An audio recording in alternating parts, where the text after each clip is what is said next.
So 1-1 it finishes between Manchester City and Chelsea. With everything that's happened with Chelsea this week and Enzo Maresca leaving the club, it's got to feel like 2 points, drop for Manchester City, given that Chelsea scored in extra time. It now leaves them way off the pace in the title race, Nigel, behind Arsenal. How will Manchester City be feeling after that? Well, first of all, what a game we just saw there, Poppy. And for me, I would say Manchester City would have really taken a big gut punch today, because it was a game that they pretty much dominated without creating. And I think the biggest criticism for Manchester City is not putting this game to bed, letting Chelsea have some kind of lifeline. Normally, we would say it was a smash and grab by Chelsea, but they don't take all 3 points. They take 1 point. But what they did do is give Manchester City a real stiff, deep gut punch today. We've been able to get a point away at the Etihad today. Manchester City, for me, I think there's going to be a lot of questions. Pep Guardiola is going to be very frustrated in that performance today. Wants his team to have that killer instincts. They are chasing Arsenal. And also, let's not forget, they're coming off a back of a result of a 1-1 draw against Sunderland as well. This felt like it was a must-win for City today to really keep the pressure on Arsenal. Even though it's only 6 points, but still they needed to win today, and they didn't take all 3 points. I'm going to look at this game like the football that I saw in the game, and we're going to see a momentum chart at some point in this segment. So, for me, Manchester City was a much better team. Chelsea looked like a group, like a team of individuals that were all over the place. At one point, Nigel said they looked like little boys playing without Maresca, without a coach. So I understand that. They didn't have a clear identity. I didn't know what they were trying to do. They were deep in their own end the whole time. This is the momentum chart I was referencing. Man City was on top the whole time. They had quality in the build-up. They controlled it. They created a lot of chances. Now, I will say this, though. Chelsea, you know how easy it is to concede a goal at the end of the first half? You just lost your manager as well. You're away from home against Man City. You don't have possession of the football. You know how easy it is to toss it in and just say, oh, forget about it. It's a difficult one for us. People will understand. They fought to the very end until they get their goal. So you have to commend that. They went hard. They went to the end. There was a team spirit at the end. Even with the sacking of their manager, I thought that was really positive from them. And for Man City, I will never understand how a team with the budget of Man City, with the players of Man City, with the manager of like Pep Guardiola's caliber, how they got in trouble with 2 passes, a pass wide and a pass across the back line. Yeah, and then I understand once it goes in front of your goal, anything can happen. Deflection, Donnarumma makes a save, it pops up, Enzo knocks it in. But they get in trouble with 2 passes in that sequence when they were in control for the entire game. So 1, they don't put the game away. They don't make their possession count. They don't finish off their chances. Yeah, obviously Haaland hit the post. But then 2, at that moment of the game, that late in the game, how you get in trouble with 2 passes, 2 very simple passes, is beyond me. It's something that Pep has to look at and has to change if they want to go for the Premier League. And just to jump on what Grell is saying there, this is why I feel Manchester City and Pep Guardiola feel it's a real opportunity missed. Chelsea have no Caicedo, who was suspended because of yellow card accumulation, no Sanchez in goal, no Cucurella as well, where it's a makeshift team with Reece James having to play in centre midfield. And at times, like you said, Chelsea went into like a 4-4-2, where you had Neto on the right and Esteval on the left, and then they even swapped over. They were compact, trying to make it difficult for Manchester City. And that's the frustrating part, where they couldn't create anything. You'd see the team here with Achimpong starting at right as well, the young lad. Gusto starting because of no Cucurella. No Caicedo, who's been their best player, really and truly, throughout the season. This is an opportunity missed for Manchester City. When you talk about the Premier League title race, you talk about the noise that's coming from Pep Guardiola, how he just seems like a manager that really wants to win the Premier League title this season, and believes he can, coming off that Sunderland result. And today, with a Chelsea side with so much noise coming off the field than it is on the field, no manager, this is going to be a big opportunity missed today. And also, Guardiola sadly came off for Manchester City and had to be helped off by 2 staff members. So losing him as well now, with going into the rest of this season, we don't know how serious the injury is. That could be a big blow to Manchester City. How concerning is that, Grella? Because we did see Pep Guardiola go over to Guardiola to see, the severity and just to check in on him as he was going off. We'll wait and hear what the news is. But that's really worrying, isn't it, for Manchester City's back line? For sure, because they've had issues there already, and you want to create partnerships where guys are playing together a lot. You have to wonder how much that affected the way they played in the last 20 minutes and the goal that they conceded, if maybe he drops that line a little bit more, if he's organizing that back line a little bit more. And for sure, you never want to see Guardiola injured, because he's a guy who could do it on both sides of the football as well. He can score goals from set pieces. He can score goals from open play, for that matter, as well. And he's a pretty good defender. So not great to see him go off. It's good to see Rodri back and playing well and connecting passes. Again, if you look at Man City's performance, you have to say, well, there's a pretty good performance. But at the end of the day, they didn't have the killer instinct to go get the second one, to go get the third one, and they didn't have the killer instinct in the biggest moment where, again, there's so much talk about this high line, but again, with 2 passes, the ball goes wide, ball goes across. If you can't prevent that, you're going to get yourself into a lot of trouble. And if you can't smell that moment, if you can't smell that, hey, we're up 1-0, we're in the title race, we're playing against a Chelsea side that's got no Caicedo, that's got no manager, let's just manage this last couple minutes here. When you can't put those situations to bed, I worry. I worry. That's a worry. And then when people ask about the Premier League title race, this is why I say, for me, Arsenal leading the race, and Arsenal are the favourites. When you look at them, defensively, you can trust them more than Manchester City. Yes, Manchester City have momentum, but I've always said they are still vulnerable. They are still beatable. That's a worry. And right now, today, we got the goal from Reijnders. Haaland missed a real good chance where you'd expect him to put in the back of the net. There's still other players that do need to step up. That's the worry about Manchester City right now, because defensively, you can't trust them. So if you can't trust a team defensively, the quality that they have, you have to get the job done. That means you have to get goals and get goals quickly and put teams to bed.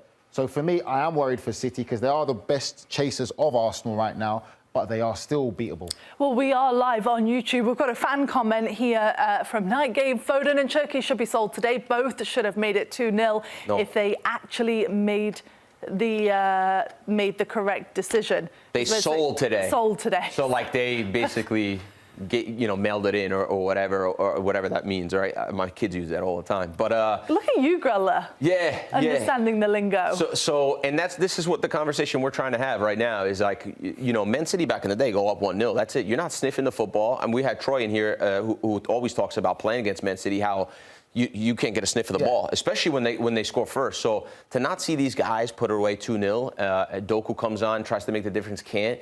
That's the worry. The Man City of old, the Man City that won everything, the Man City that won the treble, when they scored, it was like, you might as well shut your TV off. Now you always just feel like there's going to be a moment or there's going to be a chance. I think that's the biggest thing. There was always an aura of invincibility with Manchester City, the great Manchester City, the ones that we've seen Pep manage. Now that invincibility is not there no more. I think that teams go out there not having that fear factor, believing that they can score, because like Grella says, whether it's the high line or not, there are moments that Manchester City will let you believe you can get back into this. Chelsea should have had no chance today because for large periods of the game, it did look like men versus boys. I suppose the real winners in all of this is Arsenal, isn't it, for Chelsea to get that leveller in stoppage time, because now they have got a bit of nice cushion at the top of the Premier League table, as you can see by 5 points, 6 points at the top. I know people say that, but I still think that 6 points isn't a massive lead. It's not a comfortable lead that you can relax on. I think there's still going to be loads more twists and turns in this. We've got a big game coming up soon as well. Arsenal-Liverpool, big rivalry. I think that Arsenal will still be nervous about the chasing pack. Still a long way to go. Sigh of relief today, though. Yeah, it works in favour for Arsenal for sure. Puts them more ahead in this Premier League title race. But they've got to continue to win their games as well. 6 points in the Premier League is not a big gap. But this is a massive gap for me because Manchester City, we've seen it, big Achilles heels, the things we're mentioning right now. Aston Villa, obviously it's Aston Villa, not of the same caliber of, not the same budgets that these other clubs can spend. Liverpool, it's not the Liverpool we understand, right? Losing games, dropping points. They went through unbelievable bad streaks, Mo Salah drama. Chelsea just sacked the manager. Manchester United, you never know what you're going to get with Manchester United, right? Scoring some goals, kind of look like the real deal, then all of a sudden conceding a ton of goals. The rest of these teams are not at the level to chase. So there's really flawed teams behind Arsenal. There's Achilles. They all have a clear Achilles, a clear weakness. Arsenal have no weakness. Arsenal are powerful. They're strong. They're defensive. They're fit. They have depth. They score unbelievable on set pieces. The pressure is the weakness, though, isn't it? So for me, that 6 points is big, right? If it's 6 points, maybe we're talking last year or we're talking years in the past, and we're talking about the Arsenal of the past. I think 6 points, hey, it's nowhere near done. 6 points now is starting to make me feel like Arsenal are going to get this thing done. Does it add more pressure to Arsenal, though, having this gap now turning the page to 2026? Obviously, it's a new calendar year because they have been in a close race before. Obviously, it's gone all the way down to the wire, hasn't it? What makes you think, Nige, that it is going to be different for Arsenal than this time around? Like Grella said, it doesn't have to be rocket science. Defensively, for me, they're reliable. They have the best defence in, probably you could say, arguing in European football. They're that good defensively. And we always say as well, defence wins championships. Defence wins Premier League titles. Right now, they're solid in that factor. They're starting to score goals. They've got strength in depth. Odegaard, Eze, Trossard, Madueke, Saka. They're scoring goals. They are scoring goals and they can grind out to get results. That's what they've done. And if they're not scoring from open play, There's no more dangerous team than Arsenal when it comes to set pieces. So I think that's why I'll give them the advantage. Chelsea obviously not in a bad position. All the talk has been everything that happened with Enzo Maresca and him parting ways with the club. Where does it leave Chelsea now, though, Nigel? Because that was a great point for them today. Liam Rosenior seems to be one of the favourites to take over the Blues. How do you feel about the direction that they should go in? It's hard to answer that question right now, Poppy, because what people, for me, feel is they think of Chelsea of old, the foundation that Chelsea have built. What I want to say is people have to realise this isn't the Chelsea of old. We know what they've achieved in the past. This is a new management style, a new belief, a new blueprint in what they want to do, how they want to bring players in. And this is also a Chelsea really now in the multiple club ownership. I think whatever manager goes into that role, you're going to have a very tough task. You look at the Enzo Maresca situation and how he left. You're looking at what people are saying in the relationship between the management and all the ownership and the manager. Had the same incident with Thomas Tuchel. Had the same incident now with Pochettino. Had the same incident now with Enzo Maresca. Whoever goes in next at Chelsea, it's going to be tough. You've gone from a club that used to go for, how we would say, top-tier managers, winners, to now they're going to names like, you talk about Liam Rosenior's been mentioned there. You talk about maybe Cesc Fabregas was mentioned in, and all these different managers have come in. It's a different era at Chelsea right now. I have no idea in what direction they want to go, in what they want to do. But the reality of it is, it's not the Chelsea of old that we were used to. Still an attractive job, though, isn't it? No doubt, in the Premier League. It depends on how you want to look at it, because it's an attractive job. But then now you talk about it, people are saying now, are you really going to be a manager at Chelsea? Or are you going to be a yes man to the ownership group? That's the problem that you have to have there. And I feel that these conversations, we can have our opinions on it, but really and truly, unless you're there with the ownership group for them to let you know what your role is going to be, how you're going to run the club, there'll be a lot of managers who probably might not feel comfortable with that. So I just think whoever gets the job, it's a very tough job right now.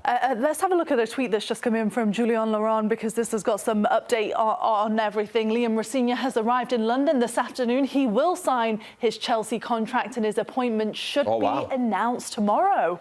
Okay, so development. I know Liam well. Talk to Liam. I think it's a fantastic opportunity for Liam. I just think for Liam needs to know what he's getting into. And I'm sure Liam's a very, very bright young man, very intelligent. He knows he's entering the Lions' Den because he knows what comes with Chelsea Football Club, what the club is about and where they're at. So it's going to be an interesting appointment. I know he's going to face a lot of adversity and negativity already from the fan base in where they see their club, to the realisation of where your club is now under this ownership and this model. But it's a great opportunity for Liam. It's not an opportunity that will come around quite often for a lot of managers. And let's just wait to see what unfolds on this.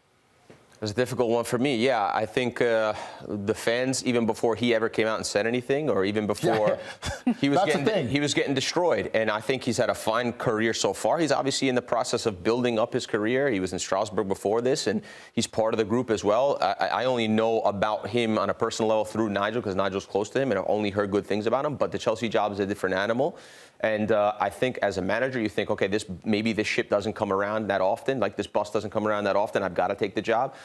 Personally, if I was a manager, I would not take the Chelsea job. Really? If you were Liam Rosenior, you wouldn't take it? Let me finish. Okay, go on. You know, social here, put it up, and that's it. We'd be in trouble. You see the check first of all. Well, I wouldn't take this job unless I had assurances. Unless I had assurances of the control I was able to have with some of the players I was able to bring in, the style of football I wanted to play, and also the length of contract, right? Because you know you're going to get burned at some point with Chelsea with this ownership. Tuchel got burned, Conte got burned. So many great managers have gone in and got burned by Chelsea ownership, right, in the past. So you know at some point, more than likely, you're going to get burned. So I would talk about length of contract and how much control I would have over the club. Because I think what he's done, he's a fine manager from what I understand, but this is a big job, right? And normally it requires a manager that's won things, that has experience, especially with big players. You're talking about players that are worth almost, whatever the budget is, they're worth, these are expensive players, right? So how do you crack that code and how do you get these guys taking over? We'll see. I'm really wishing him the best. I hope he does well. And again, I don't want to sound like a broken record. I know the Chelsea before Roman Abramovich. I know the Chelsea back in the day when Desai's used to come and Vialli and all those players before Chelsea really transformed to the monster they are right now. If anything, I could use a comparison. I would say this is very similar in a bit of Wilfried Nancy going to Celtic. You talk about clubs where you're going into and you have to know you got to go in, you got to start winning. And you got to start winning straight away. And there's already going to be a group of the fan base that doesn't want you there because they don't believe you're a bigger name. But how do you know how good a manager can be or the potential has without being given an opportunity? So again, it's a different animal that they're dealing with, and he knows that he has to win and win instantly. And Grella makes a good point. Young players, lots of money, but Liam's a young manager. They could probably be able to relate more to him because of his age as well. And the young players have got the oldest player in their squad, I think, what, 28 years old? Yep. So you talk about a young team that still needs to be developed, needs to coach, because there's not one player in Chelsea right now that you can say is the finished article. They're all developing to become the next step or the finished article. I also think with Will Fernandez, right? Celtic fans and fans all over the world will say, oh, he's not that caliber. He's not good enough for that job. It might be true. It might not be true. Also coming in mid-season, really difficult because you're not able to implement the way you want to play. You're not able to implement your culture. You're not able to understand who's your best 11, who's going to be fighting for you, who's not. Those conversations you have in preseason, those drills that you do in preseason, when you travel together, when you eat together, that's when you learn a lot about your group. And so he's not going to have that. So hopefully he hits the ground running. But again, I think Will Fernandez is a fine manager. But coming into the middle of the season, you've got no shot. It's really, really difficult. So he's going to have to find a way to win games, win them fast. If he can get to the end of the season, whatever that situation, whatever his deal looks like, because obviously this news has just come up, we'll see what he looks like. But it's difficult to come in midway through a season with a group that already just lost the manager. Poppy, whoever takes the Chelsea job, it's going to be a tough job. One of the hardest jobs. Well, at least the bright side is they've missed the game against Manchester City, because who wants to come into a new club and then play Manchester City? And the other good thing is Nigel's invited himself already to the Chelsea team. He Yes, he says, I'm headed over there if he gets the job. It looks like he's got it. So off you go, Nigel. There we go. Well, from one Manchester team to another, let's just hear from Ruben Amorim following Manchester United's 1-1 draw today with Leeds United.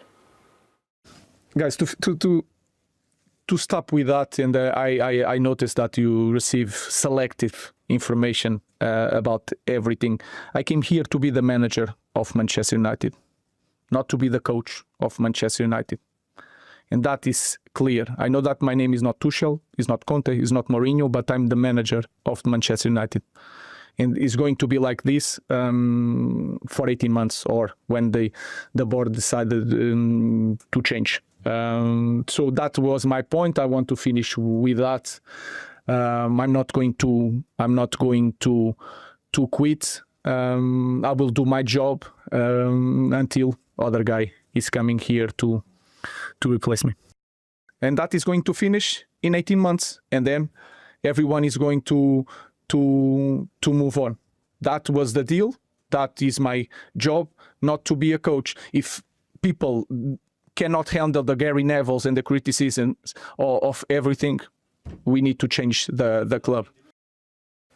Well, it's not the first time, is it, that he's had to defend his job at Manchester United. What do you think about the comments of him saying, I'm not the coach, I'm the manager of Manchester United, Nige? I'm glad he knows he's the manager. At least we know that for a fact. And as Manchester United fans, you can be happy that your manager knows his role. But I have no idea why he went on that tirade there. Really, I have no idea why he feels that he needed to say all these situations. You're coming off a 1-1 draw against Leeds, a passionate game that normally has two clubs who really going at it. And again, there's so much noise going on at Manchester United. There always has been since he's taken over. And it doesn't seem that too much has really changed. You're the manager of Manchester United, then you talk about other people have to do their jobs. You kind of have a little go or pop at your director of football and the scouts. So whether something's happening there, where there's a decision breakdown between players you want to recruit, maybe they're giving you a different option to say, maybe, you know what, let's change the formation or the system. There always seems to be something going on there. For me, you can read a lot into that whole tirade that he had for 8 minutes about how he feels right now at Manchester United. But at least one thing for sure is he knows he's the Manchester United manager. If I said that I knew what he's talking about, I'd be lying. I'm not a mind reader. I have no idea what he's talking about and why he's bringing it up in that moment, like Nigel alludes to. Like, there's so many things that go on in a club, and maybe that's what he's sort of hinting at, different people saying different things behind closed doors, which we obviously don't have access to. One thing's clear, though, with what he said, and if you put together his time at Manchester United, he came in, he thought, okay, this thing's a project. We're going to play my system. This is going to be fun. We're going to get worse before we get better.